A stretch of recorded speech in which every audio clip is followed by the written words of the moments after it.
Right, welcome back to the Young Fan Podcast and welcome to this Sunday morning Sky Bet League 1 roundup. 4 sets of games for you today, looking at them from a tactical perspective. How did those games pan out? Some key players and breaking down the goals, the chances and all of the big moments. Let me know your thoughts in the comments section down below. How do you break down your side Saturday? Some, of course, will be very positive. Some won't be. I'm intrigued to see what you've got to say. I'll be replying and responding to all of them as per usual. Join the Discord server for the fan call-ins in the future, but also a League 1 discussion. Link to that is in the description down below as well. If you haven't subscribed, please do that if you do enjoy the content, and leave a like as well. Sunday morning roundups are what we love doing, and they return once again, of course, today.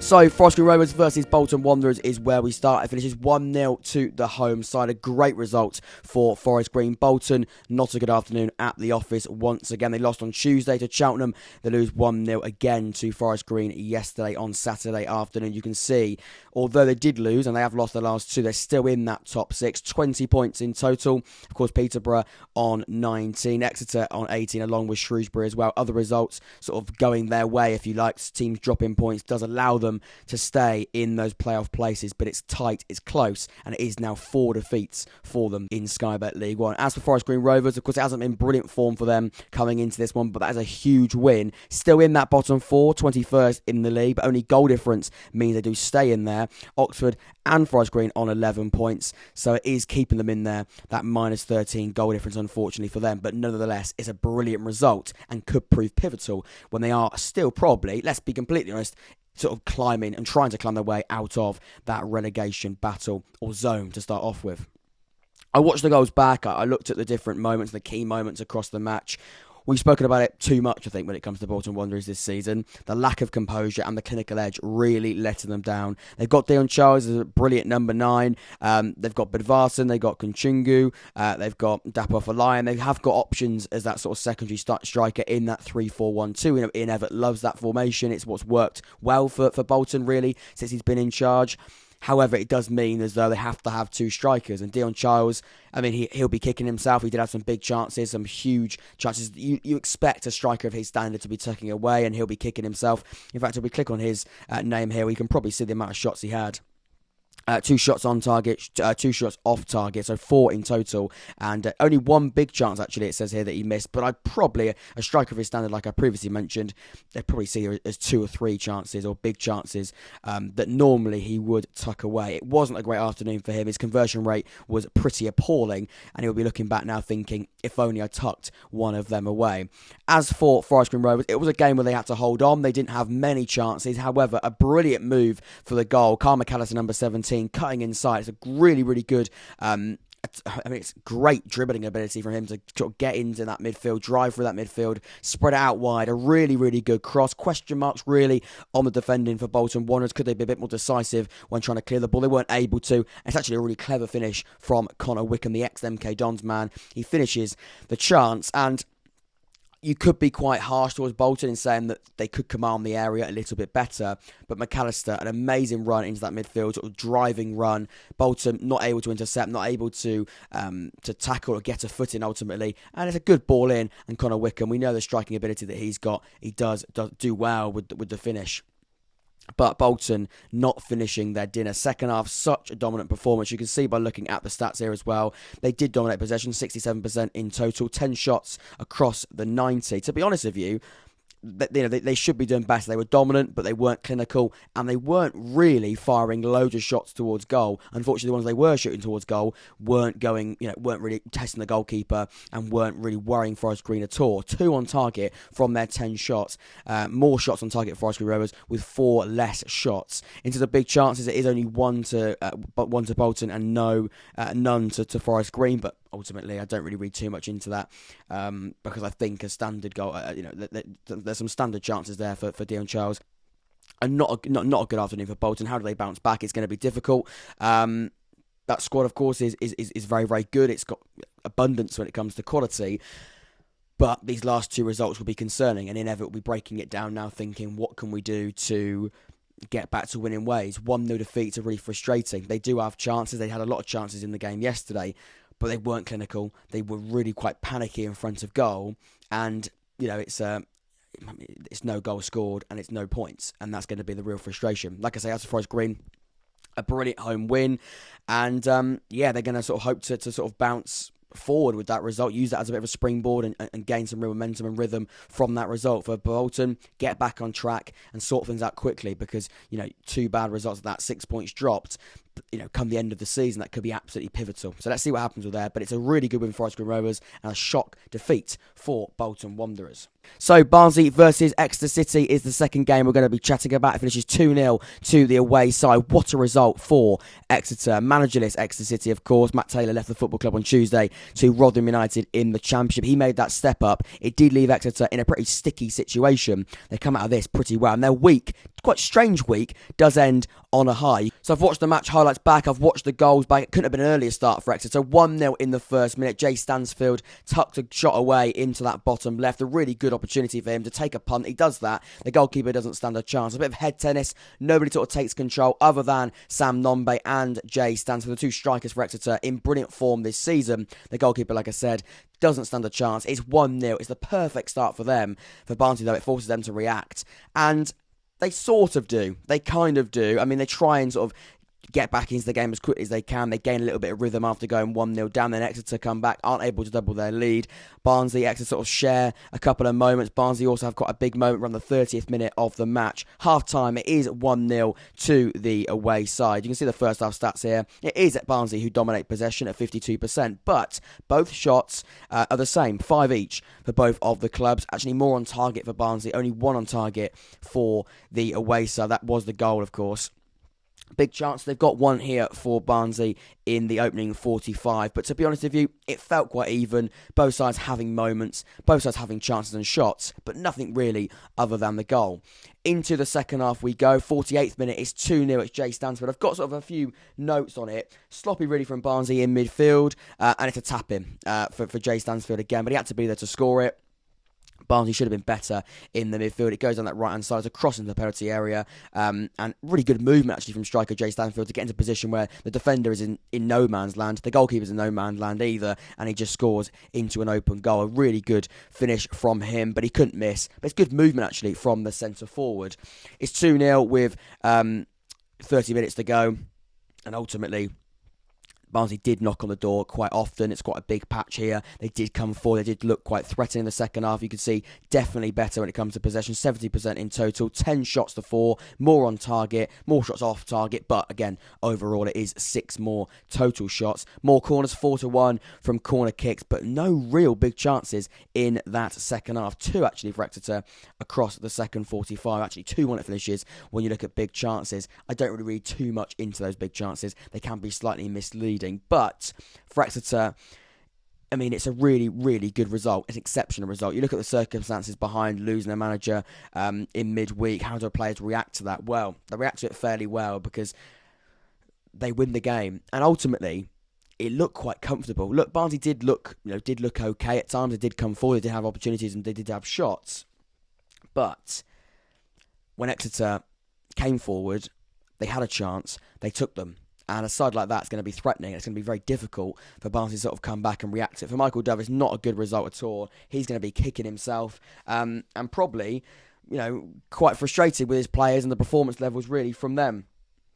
I've got a few different moments here. A few Barnsley balls into the penalty area, defended quite well. A few sort of outside the box efforts from them, but nothing really to worry about. It could have been three or more for Exeter. They actually did have more chances than just the 2 that went in, but there we go. Exeter beat Barnsley 2-0. So Derby County versus Port Vale is the next one. 2-1 to Port Vale in this one at Pride Park.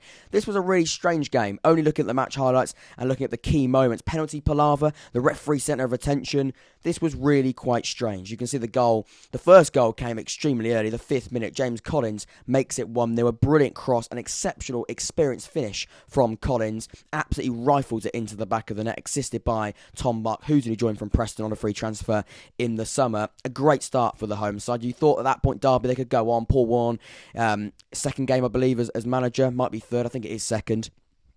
His side goes 1-0 up. That could be it. That's probably that sounds bizarre after 5 minutes. That could be it. But you feel as though they've got the rhythm, they've got the momentum. Their early goal comes, and they can sort of go off in pretty much cruise control and win the match. Not quite. A penalty in the 15th minute by Tom Conlon does go wide. I've sort of given my thoughts on the decision. If there is contact, it's very clumsy. It is really clumsy. There's a dangling leg there. The referee's always going to give a penalty with a dangling leg. Weirdly, he didn't give it straight away. A lot of Port Vale complaints, and then he does give it about 30 seconds after. That seemed a little bit strange. He didn't seem very decisive with that. It didn't seem like that was a decision that came to him initially. Maybe he spoke to the linesman gave it. Again, it's really difficult to see. I've tried to zoom in, I've tried to slow it down. It's really quite hard to sort of exactly see if there is contact. Like I say, if there is contact, there's a certain penalty because it is a dangling leg, clumsy challenge in the penalty area and the man goes down. But if there isn't contact, I mean, it's good acting. It is still quite clumsy though. And as soon as you put your leg out when the ball, is at a player's feet and he does go down, he gave the penalty. He missed it anyway in the 15th minute and the game is still 1-0 at the break. Another penalty for Port Vale in the 55th minute. I've written this one down. Again, it's a corner ball. It's such a weird one. Again, it's a penalty for handball. I mean, there's a few players with sort of their hands in this position. It's really quite weird as well because you've got Port Vale players pretty much straight away appealing for a penalty. The hands are in the air for that. And the penalty's been given for a ball hitting the hand of a Derby man in that position as well. It's really difficult to see. This one was a little bit more decisive with the referee, pointing to the spot pretty much straight away. New penalty taker. Psychologically, that probably does play a part, and he does equalise to make it 1-1. Then, a red card. James Collins, violent conduct. This, again, is a bit of a moment of madness, really, from the experienced centre forward. You expect better. Somebody who is experienced, played at a variety of football clubs, played a lot of football. He knows better than that. He gets I think he actually gets the foul given against him. He's it's quite a tug of shirts for both players in the penalty area. The Port Vale man goes down. I thought it was going to be a penalty. It wasn't. He gives the free kick the other way. James Collins is frustrated. He then sort of lashes out. I don't know whether it's a punch in the face or it's any sort of face contact of the hand. That's always going to be given as a red card. You can't do that. That is violent conduct, and you do expect better. Someone with experience like that, and in the end, it did prove quite costly because he is a very, very good striker. He brings great influence to the side wherever he goes. And he go and get sent off, and he scored the goal as well. So that's going to be a big blow. And as a manager, you're fuming with that because it's such a petty thing. It's not a bad challenge. It's not a handball. It's not a last man. It's not really helping the team. It's just a little bit. I mean, it's just really silly. Ultimately, violent conduct, such a silly way to get sent off. And then it goes from bad to worse for Derby. 2-1. James Wilson. Sloppy from Derby in the midfield, gets dispossessed. I think it's Knight who gets dispossessed, and the centre-back is out of position. The positioning for Derby for that second goal is absolutely all over the shop. Nobody's in the right place. The defender sort of slips or miscontrols it. The centre-half, that is. It's a really good play for Port Vale. Well-timed pass from Harrison into James Wilson, who scores the second goal and makes it 2-1 in the 66th minute. It's a bizarre match, and it's one of those where the referee is centre of attention. Unfortunately, you don't want to be centre of attention as a referee. Of course you don't, but he was. Red cards, 2 penalties. You are always going to have a lot of conversation about it. It's hard to see the decisions again, especially the penalties. The red card is certainly a red card. You'd say there is sort of there is contact from James Collins onto his man. But yeah, it's not a good day for Derby whatsoever. As a Port Vale, though, and a really, really good win. Going to Pride Park and winning 2-1 is absolutely brilliant, and they did that. And to be honest with you, they had 20 shots in the game, 20 to 13 shots. They had more shots than Derby County, the home, so they did get beaten on possession, but only by 4%. 52 to 48 in total, 3 shots on target for both sides, 10 shots on target compared to Derby's 4. Pretty wasteful Derby when they did come forward. They had 13 shots, only 3, I've got that wrong. It's 13 shots, 3 on target, 10 shots off target for Port Vale. But, 20 shots. Some of them, were a little bit wayward, but it is 7 more shots. Corners exactly the same, both at 7. Big chances, actually, Port Vale have 3 compared to Derby's 1. You can see by looking at the league table, Derby 10th now. They've sort of been a little bit hot and cold. There were 2 wins actually coming into this one. They lose this one on now 17 points. Port Vale win after 2 defeats actually, so almost the opposite. 15 in total now when it comes to their points tally. 14th in the league. That's how the sides sort of matched up, both with a 3 at the back, slightly different when it comes to midfield. We know Paul Morgan likes to stack out his midfield with quite a flat 5 in there. But yeah, not great for Derby, frustrating for Derby, and they should be doing better. They should be doing better. But nothing to take away from Port Vale's performance. They did very, very well and shocked Derby in this one. Penalty palaver, red cards, referee decisions proving very pivotal. Finishes 2-1 to the away side at Pride Park. Derby County 1, Port Vale 2. Right then, let's go to the final game. Let's go to Fratton Park. Unfortunately for Tom from 4-0 written all over it. It's another disappointing weekend. They didn't lose the game. Of course, they lost last weekend to Ipswich. But they'll feel annoyed by this one. They'll feel annoyed. They had chances, a lot of them in total. But Fleetwood, they held strong and they came away with a point, which is not an easy place to go, Fratton Park. You can ask many football clubs that. It's not a nice place to go. And to come away with a point, that does show the progression, I think, of Fleetwood since the start of the season, really, since Scott Brown has come in. And that side has been transformed. Let's have a little look at the game by bringing it on the screen. There it is there. Point shared between Tom from 4-0 written all over it and Ben, of course, from Cod's Vlogs. Right. Let's break it down. Watch the goal back. The first one, poor goalkeeping distribution from Fleetwood. It's a brilliant finish from the lad. He bends it in. Josh Karoma, of course, joined in the summer on loan. That is an absolutely brilliant finish from him. Like I say, it's bad distribution from the Fleetwood goalkeeper, Jay Lynch, Josh Earl, and the other centre-half, not able to sort of control the ball, but it's not great. He does pretty much send it straight to, I think, is it Marlon Pack in the midfield? It might be Owen Dale, actually, the winger on that right-hand side. Either way, the ball comes across. Very good ball, actually. But the finish is not an easy one, and it's an exceptional one. Bends it into that bottom, or sort of middle right, sort of aiming towards that top corner, but it's not quite in that top bins, if you like. It's sort of in the middle of it. But either way, the goalkeeper's got no chance, and the goalkeeper does get punished quite brutally for a mistake. And it's a brilliant start. 7 minutes in. Again, similar to the Derby County. What is it with early goals? Similar to the Derby County, where I thought 7 minutes in, no disrespect to Fleetwood, we've definitely seen improvement, but Pompey, they're on fire, and they want to put things right after that Ipswich defeat. Early goal, brilliant way to start it. Then they go and kick on. They weren't able to. 8 minutes later, 15th, Carlos Mendes Gomez makes it 1-1, and it's such a simple but effective ball in. A deep cross into that sort of back end of the penalty area.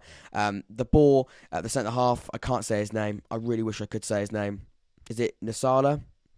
Heads it back across goal, and then Carlos Mendes Gomez, the winger, scores to make it 1-1. And then, the second half, there isn't any goals, but Pompey, they did come forward. The rest of that first half, ultimately, they were in control. They looked the better side. They were knocking on the door. They weren't able to make it 2-1 and regain the lead. Some big chances. Colby Bishop had a few headers, some good balls in the penalty area, but they weren't able to score, and they weren't able to, like I say, regain the lead. They'll be kicking themselves because they did have some huge chances. We can see by looking at the stats here. 58% possession, 18 shots in total, only to Fleetwood's 5. They did knock on the door. On target, only 2. That's going to be concerning. They could be a little bit more clinical. Of course, the heading accuracy could be slightly improved. They did fire quite a few balls into that penalty area, interestingly, and ironically, the way they conceded. Going into the second half, starts off Pompey, first 20 minutes of the game, they were definitely the better side. Then Fleetwood have a bit of a run, have a bit of momentum, try and gain some rhythm, and maybe sneak a win at Fratton Park. They weren't able to. They're going to take the point. I spoke to Tom after the game briefly. Well, we're speaking about Oxford, really, but I sort of mentioned a brilliant result for them. And he's going to be certainly happy with it. And in his video as well, he did show and say, quite rightly, a very pleasing Ben after that victory. The final 10 minutes of the game is Pompey's, but they weren't able to win it. It finishes 1-1 at Fratton Park. You can see by looking at the league table here. Actually now, Pompey winless in their last 3. 22 points, now dropped down to 4th. That's how brutal this division is. They have got 2 games in hand on the likes of Plymouth, Ipswich and Sheffield Wednesday, but 9 points from the top. That is how dangerous this league is and how brutal. Look at Oxford here. I don't want to talk about Oxford too much. My dedicated match reaction for that is on the channel. 11 points in total. We are 20 points off the top after 11 games. 20 points. There we go. We weren't really aiming to ever win the league, let's be completely honest with you, but we can all dream. But that's just to sort of show you go on a 3-game winless run like Pompey are on, and it is falling away. Not completely, of course it isn't. They have got those games in hand. It is very early days still, but Plymouth, Ipswich, Sheffield Wednesday, they all won yesterday, and yeah, that gap is going to be moving away, and Pompey's job now is to get back on track and close that gap, even more. Or reduce the gap, should I say. Fleetwood, 11th in the league, 12 points, 12 games, now played 16 points from those 12 games, 7 draws, another draw for Fleetwood. They love a little draw, don't they? Only 2 defeats this season, 11 goals scored, 10 goals conceded. Last 5 games have been fairly inconsistent, but they won't care. 11th, certain improvement, 16 points, only 4 from the top 6. We are now seeing Scott Brown's Fleetwood getting better and better, and this is a brilliant result for them. Looking at briefly around the grounds, we always like to sort of look at those different games we haven't looked at in ultimate detail. 2-1 to Ipswich. They did go 1-0 down in that one, but at half-time they were losing. Thankfully, Kieran McKenna's side, they were able to come back and win the game as we always thought they would do. Plymouth 3-0, comfortable over Accrington. Stanley, still top of the league. Sheffield Wednesday, another 3-0 win for them, comfortable against Cheltenham Town. 1-1, Peterborough United versus Burton Albion.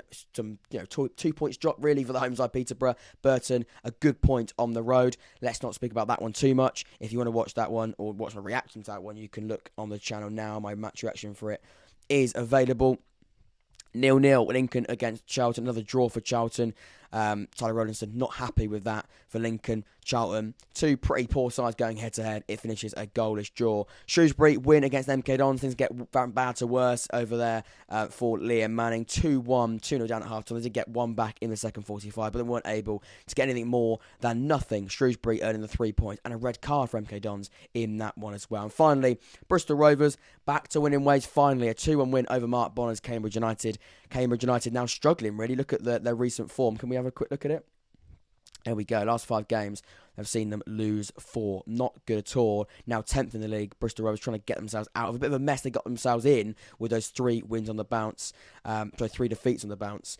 Let's see what happens, but a good win for them. And Joe Barton's side now back on track. Ladies and gentlemen, this has been my League One match week 13 / whatever week we're in. I think it's 13. Some sides have now played 13 games. Some have only played 11. Some maybe do 12. Let's just compromise it. Let's compromise at 13. But we'll never know. Hopefully you did enjoy it. Hopefully you do leave a like and subscribe as well. Have a good rest of your weekend. We'll speak soon. I've been Jack. This has been the Unfan Podcast. Take care. Stay safe. I'll see you all very, very soon. Take care.